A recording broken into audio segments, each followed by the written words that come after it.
Assalamualaikum warahmatullahi wabarakatuh. Bertemu lagi dengan channel Arif Juliansa.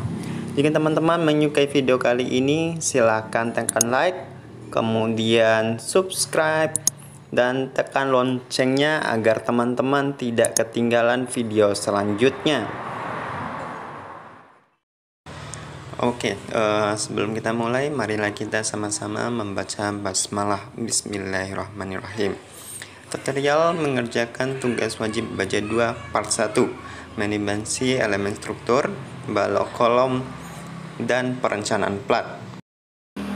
Pertama yang harus kita lakukan adalah mengisi soal sesuai dengan data yang sudah diberikan oleh dosen.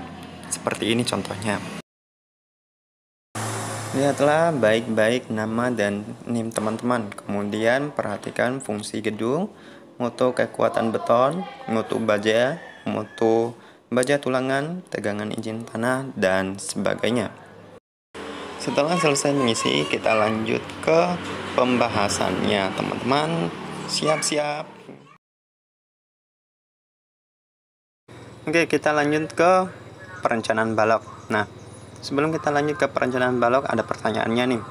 Nah, apa pertimbangan menggunakan rumus L per 20 atau L per 25 dalam menentukan tinggi balok melintang maupun balok memanjang?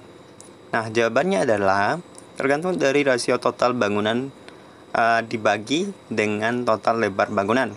Nah, kalau hasilnya lebih dari 1,5, maka balok melintang dipakai L per 20 dan memanjangnya gunakan L per 25. Nah, tapi kalau rasio tadi kurang dari 1,5, maka balok melintang dan balok memanjang boleh sama.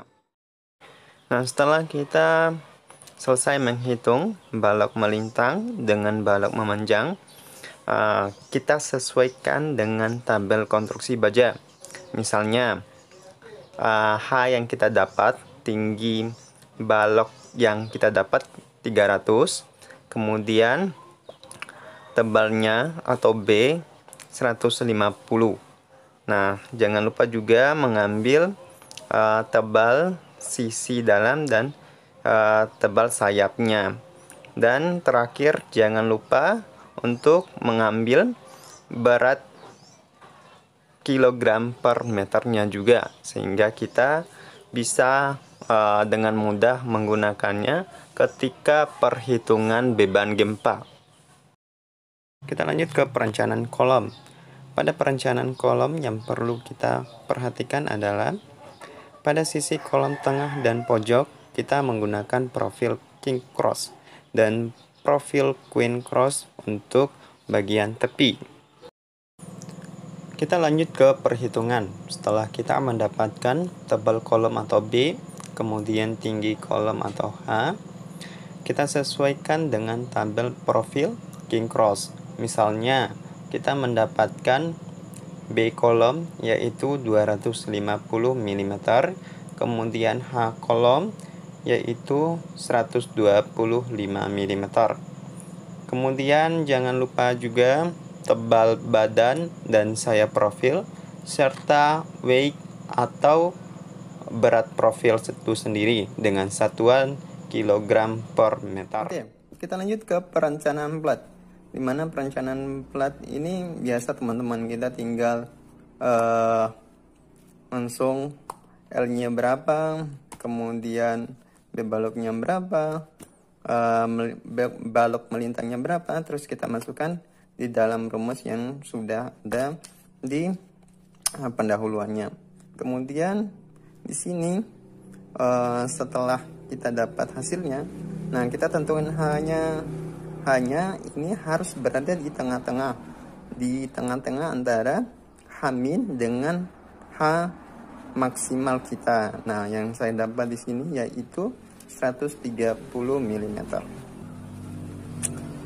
Nah, selanjutnya kita akan menghitung pembebanan plat, di mana beban hidup bisa kita dapatkan sesuai dengan ketentuan.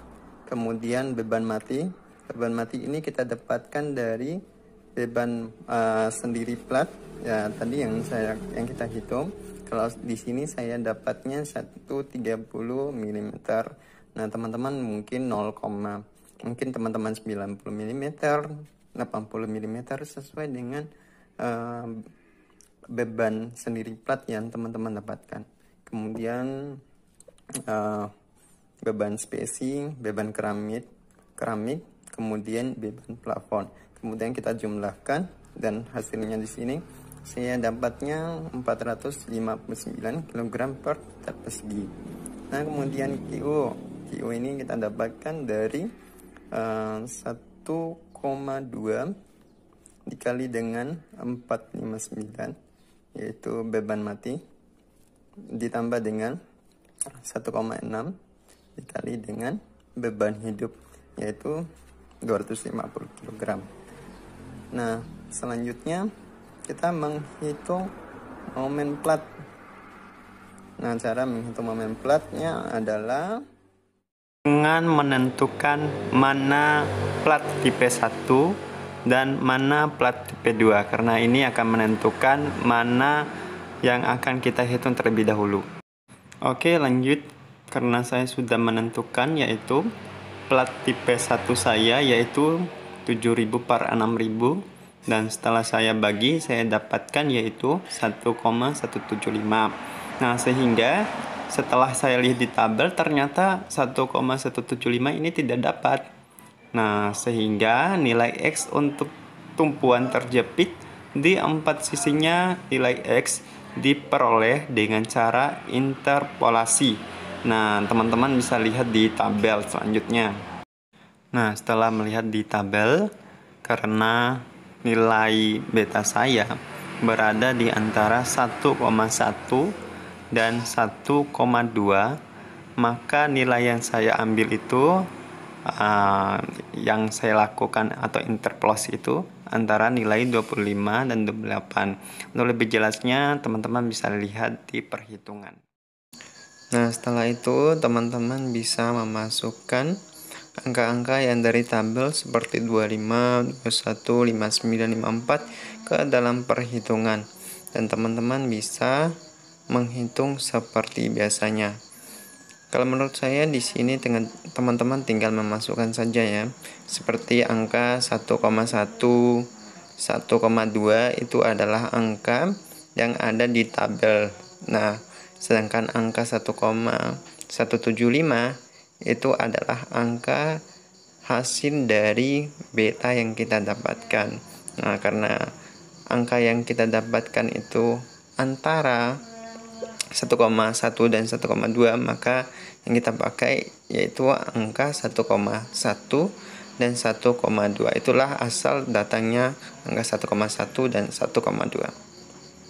Nah, setelah nilai X kita dapatkan yaitu 27,25, kemudian kita masukkan ke dalam rumus untuk mendapatkan MLX, yaitu 0,001 kali QU kali ln X pangkat 2 kali X, sehingga didapatkanlah hasilnya yaitu 8,418. Nah, nilai ini kita pakai untuk menghitung penulangan plat lantai plat tipe 1, yaitu penulangan lapangan arah X. Kita lanjut ke perhitungan penulangan plat lantai, di mana kita akan menghitung plat tipe 1 penulangan lapangan arah X, di mana kita sudah mendapatkan MLX tadi sebesar 8,418 kN meter. Nah, tulangan yang kita gunakan yaitu tulangan D10. Selanjutnya saya rasa teman-teman sudah paham. Kita hanya perlu memasukkan angka sesuai dengan permintaan rumus tadi. Oke, selanjutnya kita langsung ke hasil. Saya rasa hasilnya kita dapatkan tulangan yang kita pakai yaitu D10 dengan jarak tulangan 175 mm. Nah, oke, selanjutnya perhitungannya sama seperti yang tadi. Tinggal setelah perhitungannya selesai, tinggal kita masukkan ke dalam tabel perhitungan plat. Oke, demikian tutorial yang coba saya share. Semoga video ini bermanfaat dan bisa membantu teman-teman dalam mengerjakan tugas wajib struktur baja 2. Kita sama-sama belajar. Kalau ada kekeliruan dalam video ini, silahkan ditulis di kolom komentar. Akhir kata, billahi fi sabil haq, fastabikharat. Wassalamualaikum warahmatullahi wabarakatuh.